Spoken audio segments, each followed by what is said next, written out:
ką norėtumėte atkreipti dėmesį, kad renginys būtų naudingas ir verslininkui? Kad renginys būtų naudingas verslininkui. Dabar tai trūko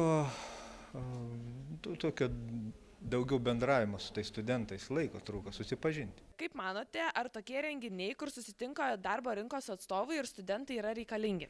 Tai be abejo reikalingi, nes didžiausias atotrūkis yra tarp darbo rinkos ir mokymo įstaigų. Kas jums buvo naudinga šiame renginyje ir ko pasigėdote? Sužinojau, kaip reikėtų elgtis baigus kolegiją, kaip ieškotis darbo ir kokių klaidų geriausia nedaryti pildant CV.